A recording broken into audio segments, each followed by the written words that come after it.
वाराणसी शहर, जिसके बारे में हमारे धर्म ग्रंथों में बहुत से उल्लेख मिलते हैं, जिसमें इस शहर को अति प्राचीन और सबसे पवित्र स्थल के रूप में वर्णित किया गया है। पौराणिक कथाओं के अनुसार इस नगर की स्थापना भगवान शिव ने लगभग 5000 वर्ष पूर्व की थी, जिस कारण से ये आज एक महत्वपूर्ण तीर्थ स्थल है। ये हिंदुओं की पवित्र सप्तपुरियों में से एक है। ब्रह्म पुराण, लिंग पुराण, मत्स्य पुराण, अग्नि पुराण, स्कंद पुराण, रामायण, महाभारत एवं प्राचीनतम वेद, ऋग्वेद सहित कई हिंदू ग्रंथों में इस नगर का उल्लेख आता है। सामान्यतः वाराणसी शहर को लगभग 3000 वर्ष प्राचीन माना जाता है, परंतु हिंदू परंपराओं के अनुसार वाराणसी को इससे भी अत्यंत प्राचीन माना जाता है। इस शहर के बारे में एक प्रसिद्ध अमरीकी लेखक ने कहा था कि बनारस इतिहास से भी पुरातन है, परंपराओं से भी पुराना है। वाराणसी शहर के बारे में यह भी कहा जाता है कि जब पृथ्वी का निर्माण हुआ था तब रोशनी की सबसे पहली किरण यहीं पर पड़ी थी। लंबे काल से वाराणसी को अविमुक्त क्षेत्र, आनंद कानन, महाशमशान, सुरंधन, ब्रह्मवर्त, सुदर्शन, रम्य एवं काशी नाम से भी संबोधित किया जाता रहा है। स्कंद पुराण के काशी खंड में नगर की महिमा बताई गई है, जिसमें भगवान शिव ने एक श्लोक के जरिए वाराणसी का वर्णन किया है।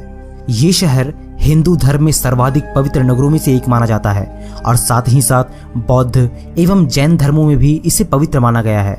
ये शहर संसार के प्राचीनतम बसे शहरों में से एक है और भारत का प्राचीनतम बसा शहर है।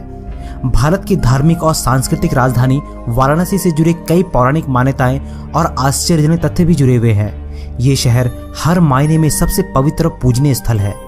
वाराणसी का सबसे पुराना उल्लेख महाभारत में मिलता है।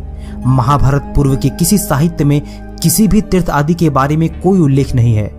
आज के जो तीर्थ स्थल हम देख रहे हैं वे सब के सब तब अधिकतर वन प्रदेश में थे और मनुष्यों से रहित थे। कहीं कहीं आदिवासियों का वास रहा होगा। कालांतर में तीर्थों के बारे में कही गई कथाएं अस्तित्व में आई और तीर्थ बढ़ते गए, जिसके आसपास नगर और शहर भी बसे। वाराणसी का नाम दो नदियों वरुणा और असी के संगम पर पड़ा। भारत की धार्मिक राजधानी की पवित्र यात्रा इस शहर की संस्कृति का गंगा नदी और इसके धार्मिक महत्व से एक अटूट और अहम रिश्ता है। कहा जाता है कि ये शहर किंवदंतियों से भी प्राचीन है और जब इन सबको एकत्रित कर दें तो उस संग्रह से भी दुगना प्राचीन है।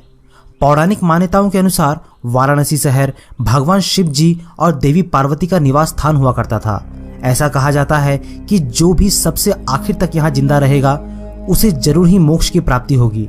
वाराणसी एक ऐसा शहर है जहां आपको असंख्य संख्याओं में मंदिर देखने को मिल जाएंगे, जो शैव और वैष्णव धर्म को समर्पित है। ये दोनों ही धर्म हिंदू धर्म के रूप है जो सद्भाव से यहाँ मौजूद है। यह जैन धर्म का भी एक प्रमुख केंद्र है, क्योंकि 23वें तीर्थंकर पार्श्वनाथ का जन्म यहीं पर हुआ था। यहाँ लगभग हर एक चौराहे पर एक मंदिर तो आपको मिल ही जाएगा। ऐसे छोटे मंदिर दैनिक स्थानीय अर्चना के लिए सहायक होते हैं।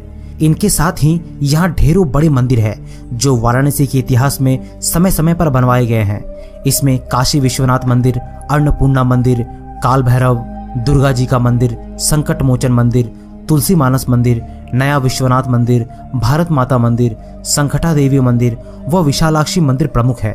कहा जाता है कि भगवान शिव जी काशी के परमात्मा है, इसीलिए इसी वजह से अन्य ग्रह भी अपनी मर्जी से यहाँ कुछ भी नहीं कर सकते जब तक शिव जी का आदेश ना हो।